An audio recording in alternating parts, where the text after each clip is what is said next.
On today's show, we'll discuss the weekend against the Blue Jays. We'll look ahead to the Subway Series, which begins tonight. It's only 2 games, thank goodness. And we'll talk about guys going on the IL, guys coming off the IL, and anything else you need to know about your favorite team from the Bronx. All next on Locked On Yankees.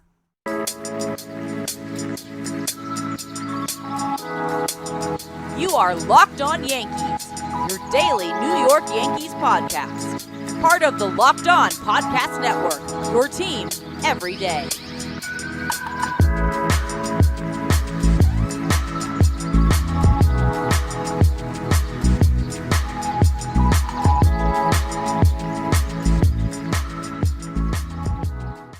Hello, Yankee fans. Happy Monday. This is Stacey Gotsoulias, the host of Locked On Yankees. That's my co-host, Sweet Pea, for the day.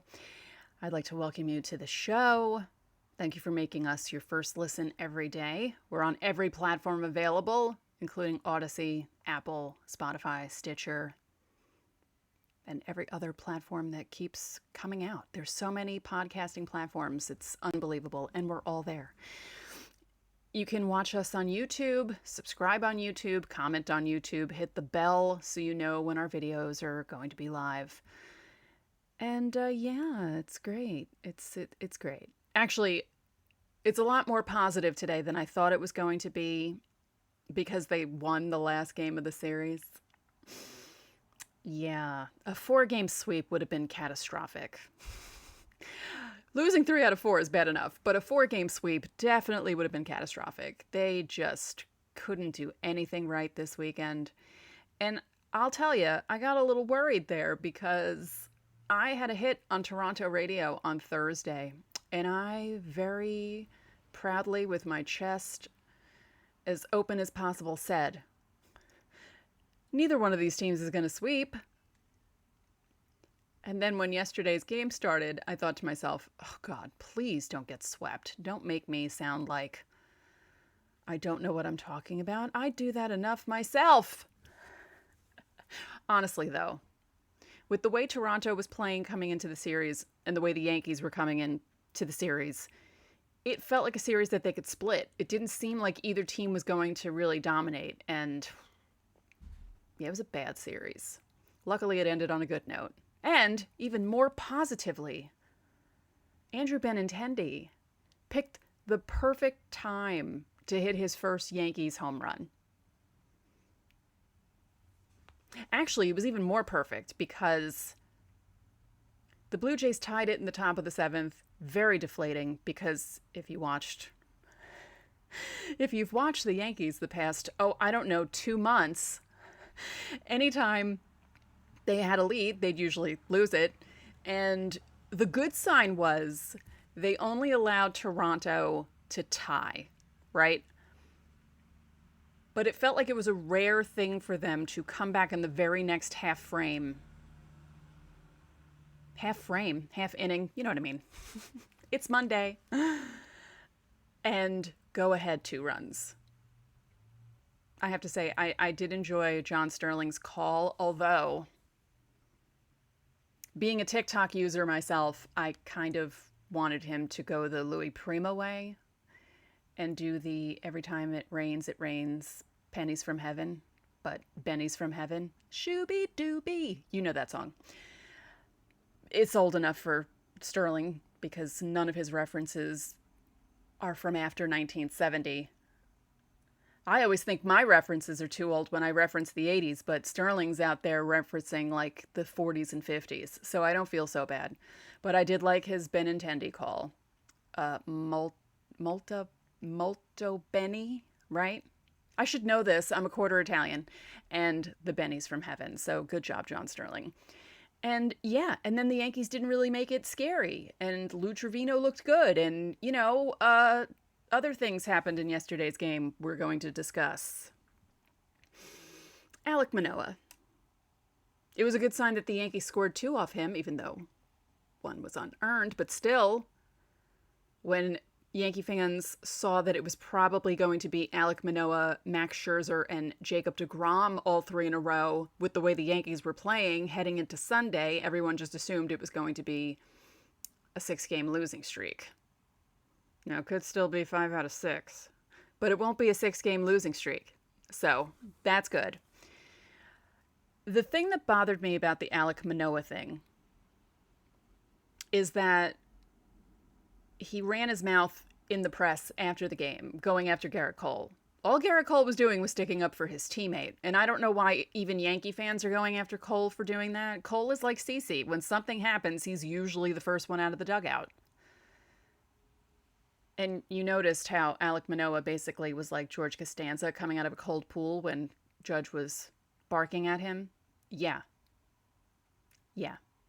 And then in the postgame, he decided to be a dink and come after Cole. But that's how Alek Manoah is. He got into a little bit of a spat with Severino earlier in the season, too, because he likes to run his mouth. He's a good pitcher, but he runs his mouth a little bit too much. And he's going to run his mouth a little bit too much with the wrong people one day, and it's going to be bad for his teammates.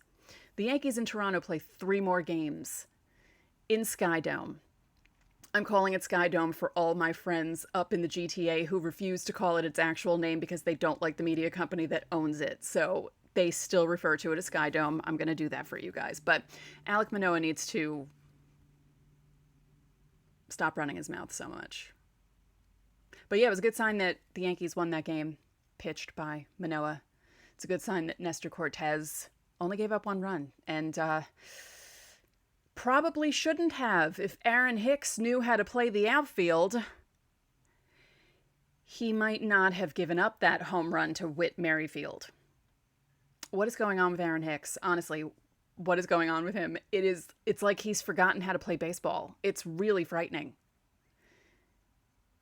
We spoke about this. Abby and I spoke about this, how your offensive troubles can kind of leak into your, I can't even think of a better word right now, into your defensive play and carry over into it and make both aspects of your game bad. And oh, that is happening with Aaron Hicks.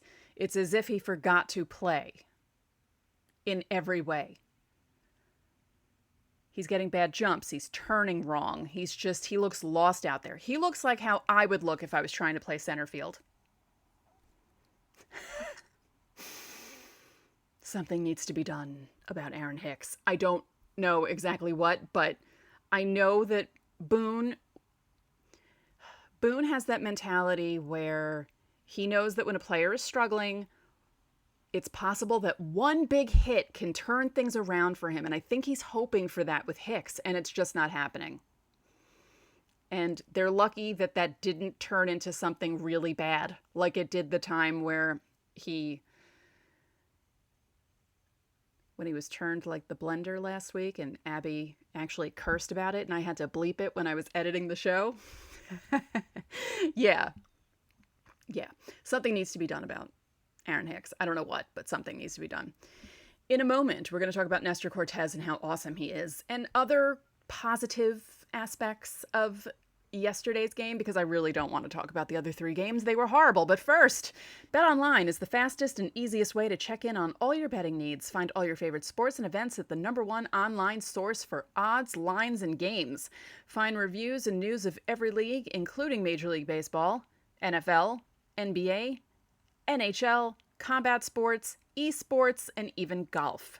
BetOnline continues to be the top online resource for all your sports wagering information, from live in-game betting, scores, and podcasts. They have you covered. I wonder if they had the Excel Championships on there, if you could bet on that.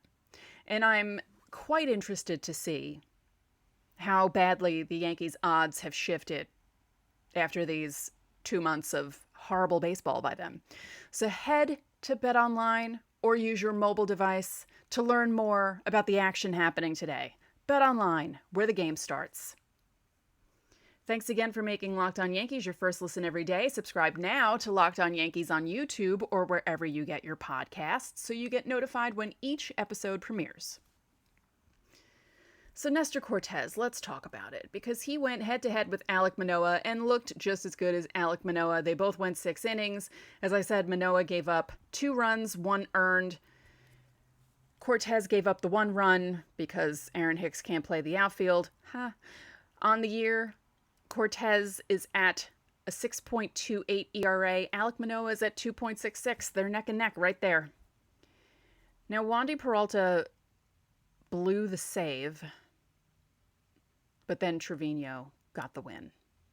No, Trevino. I knew I was going to do that. Abby always says that she's afraid she's going to do that, and I usually don't do that, but I did it. I apologize, Lou and Jose. I apologize. I usually don't make that mistake and usually make fun of people who do. So, yeah, yesterday was interesting. Oh, speaking of yesterday, I forgot to mention this in the cold open. Let's discuss Paul O'Neill Day at Yankee Stadium, and let's discuss the ceremony and the gifts and the people who were there and the people who weren't there. And I wasn't expecting Derek Jeter to be there. It's like Derek Jeter is really trying to avoid as much as he possibly can having to do with baseball. I know that he was promoting the captain and doing all that stuff, but maybe he's tired. Maybe he didn't feel like being at Yankee Stadium yesterday, and that's perfectly fine. He sent a nice message. Don Mattingly sent a message. Understandable. He's managing the Marlins. Joe Torre sent a message. David Cohn was in Williamsport doing the Orioles and Red Sox. By the way, all the kids doing the game last night, because we had it on last night, I think every single one of those kids could replace John Smoltz in the Fox booth. So Fox, keep that in mind. Okay. And then the people who were at the ceremony: Tino, Bernie, Posada, as John Sterling would say, Pettit. Who am I missing? Wait, did I say Mo? Oh, God. I was trying to go in the order that they were sitting. Mo was at this end. Tino was at this end. Bernie, Posada. I'm missing someone, aren't I? I don't know. But anyway, they booed Hal. Not shocking. I was actually kind of like, ooh, just to see what everyone's reaction was going to be. Cashman wasn't there, but they booed his name. Paul O'Neill's speech was interesting. I think he was really nervous, plus he hasn't left his basement in 2 years. So I think he was kind of having a hard time being around people. I'm just kidding. It's not like he hasn't left his basement in 2 years. It's just he hasn't been able to be in the booth for like 2 years because he won't get vaccinated. Whatever. Yeah, he was having issues in the beginning of the speech, but I understand, because I can't remember who said it, but they were saying something to the effect of, well, he's in the booth all the time and he talks in front of millions of people. It said, yeah, but you don't see those millions of people. They're out there. I know people are going to be shocked to hear about this, but I have, more than 1,000 people listening to this show daily. So, I know that there's a number of people out there, and sure, it makes me nervous sometimes, but there's a big difference between speaking into a microphone and not seeing the people, and speaking into a microphone and having a stadium full of people staring at you. I will say I did get amused when he was talking about Baba O'Reilly, because he called it Bobby O'Reilly, which I thought was pretty funny. Baba O'Reilly, that was his walk-up song. One of them. He also came up to Spirit in the Sky by Norman Greenbaum. That's his name, right? Yeah, I always kind of liked Paul O'Neill's walk-up songs. Because when he first came to the Yankees, I turned 19 that season. So, and I appreciated the older music, by the way, because I grew up on stuff like that. So, I wasn't one of those people who, when he played stuff from the 70s, was like, ew. No, I appreciated it. But yeah, Paul O'Neill, I feel like, does anyone else feel like they kind of bullied them into retiring his number? I don't know. Was he a good player for the Yankees? Yes. Yes. He was part of a bunch of really good teams. He had some cool moments as a Yankee. But I don't know. I feel like they're retiring too many numbers. And someone told me that it'll take until 2117 for them to lose all the numbers if they keep retiring people. Because I joked yesterday that people were going to have to start doing fractions or decimals or triple digits, But Dan Epstein said it would take until 2117 for all the numbers to be gone. We're all going to be long gone by then, so it's okay. But I just think that's kind of funny that someone actually went through that and figured it out. But I do feel like he kind of bullied them into, he didn't have to have his number retired. I don't know. I mean, I love the dynasty teams. I do. They were the first teams that gave me my first taste of really winning, because I was 3-4 in 77 and 78. I don't really remember that much.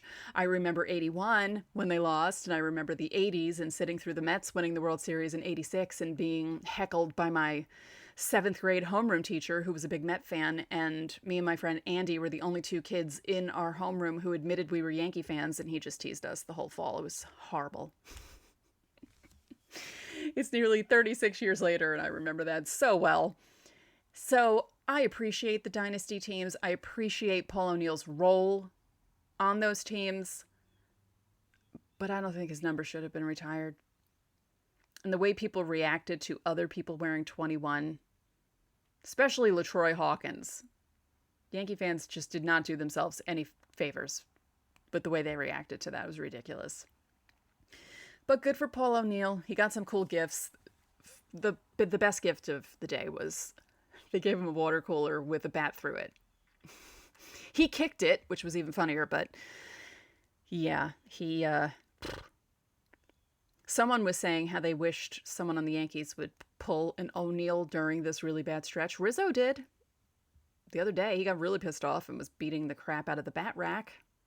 Similar to Brett Gardner in 2019 during the Savages in the Box rant, which was almost, right? That was like 3 years ago, right around now, right? Wasn't it August of 2019 when that happened?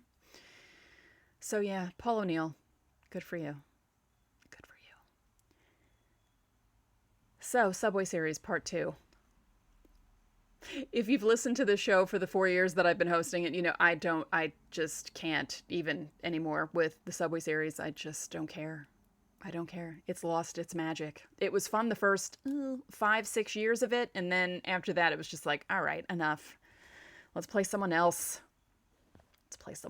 So before we get into that, the news came out about a half hour ago, a little more than a half hour ago. Scott F. Ross is going to the IL with a shoulder strain. Great. Clark Schmidt is up. They reported that he had a locker tonight, so that's the move. Clark Schmidt for Scott F. Ross. Giancarlo Stanton is hoping to be with the Yankees in Oakland on Thursday. I think all Yankee fans are also hoping that Giancarlo Stanton is with the Yankees in Oakland. If you're not watching on YouTube, I just crossed my fingers while I said that. And then let's look, because I'm pretty sure the lineups, at least the Yankees lineup is out. Let's see if the Mets lineup is out. Lineups, first pitch. Yep, both lineups are up. Max Scherzer, 9-2 with a 2.15 ERA, 134 strikeouts against Domingo Germán, 1-2 with a 4.45 ERA, 23 strikeouts.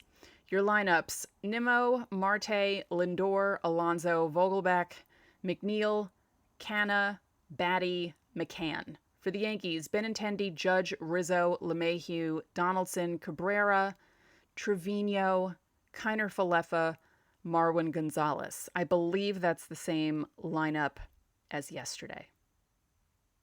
I believe it is. And I think that people wanted it to be, or at least Benintendi is up front in the leadoff position, which may be better for him. But maybe he's getting used to being on the Yankees, and maybe yesterday will jumpstart him. Although every time we keep saying, maybe yesterday will, maybe this win will jumpstart the Yankees, and then nothing happens. So, I mean, whatever. Now for tomorrow in the Subway Series, I think it might, it's still TBD, at least for the Mets. For the Yankees, it's Montas. For the Mets, people were thinking it was going to be DeGrom, and I think that's originally what it was going to be. And I think they may go with Taijuan Walker if he's feeling okay tomorrow. So I'll have that information for you tomorrow. How many times can I say tomorrow? Don't do a shot every time I say it. And, the rain was kind of in and out all day, and from what the forecast looked like yesterday, I didn't even think they were going to get this game in. And it looks like everything is going to be on time and nothing's going to stop them from playing. Unfortunately, my rain dance did not help. I was really hoping for a rain delay. Is that bad? Or not a rain delay, postponement. I know, that's so bad of me. I just wasn't in the mood for this tonight at all. Let me know in the comments if you're all tired of the Subway Series. I can't be the only one. Or maybe I am, because, I do know I'm a bit older than a bunch of you who watch and listen to this show.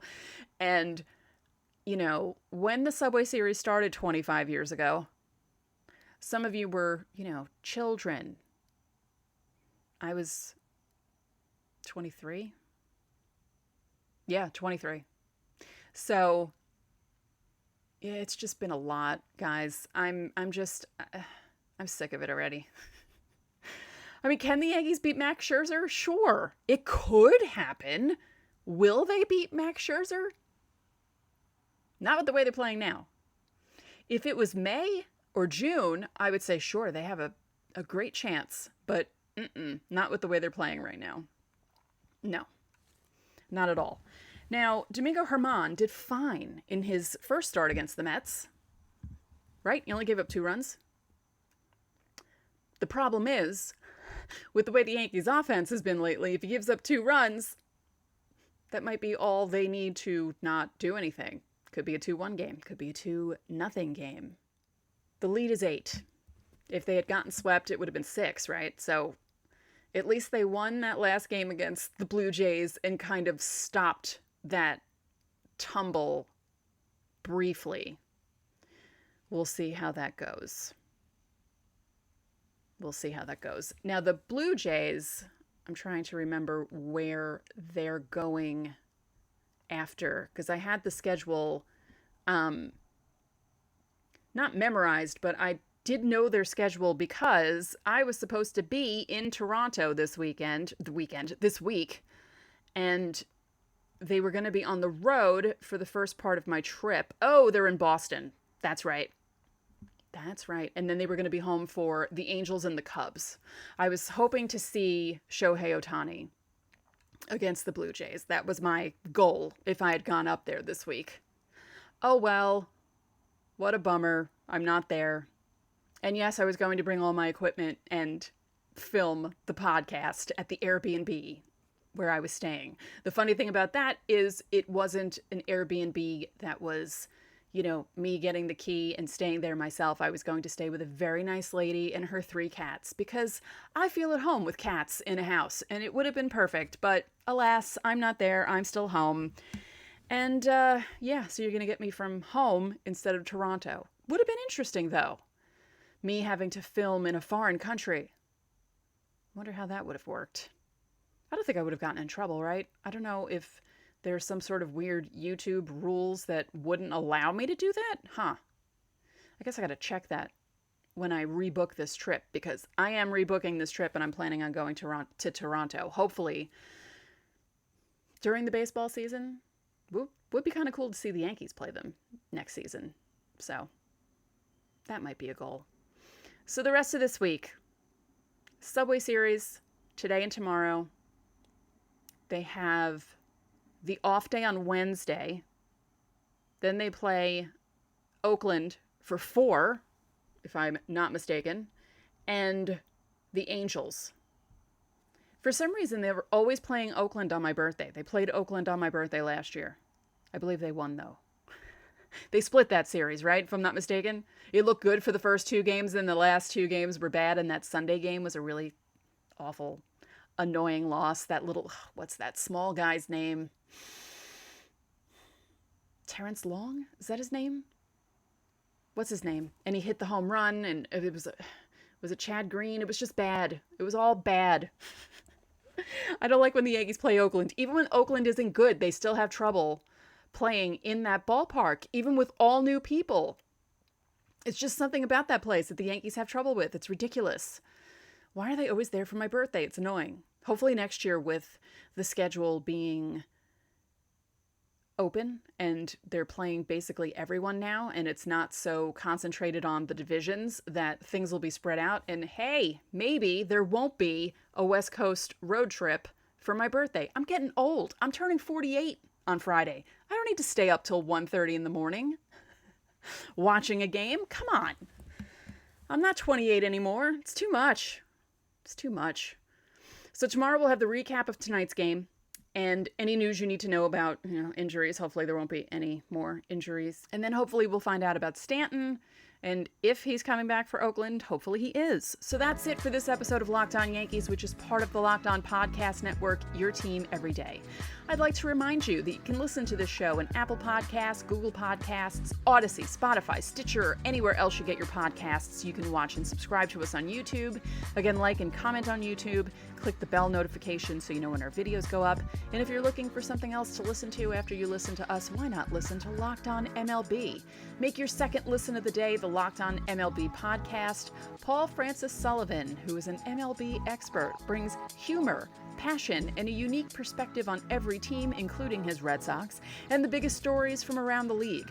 Follow the #1 daily league-wide podcast, Locked On MLB, on the Odyssey app, YouTube, or wherever you get your podcasts. One more thing, if you could be so kind, please rate the podcast and spread the word about this podcast to your fellow Yankee fans. We would really appreciate it. Enjoy your Monday, and I will talk to you tomorrow.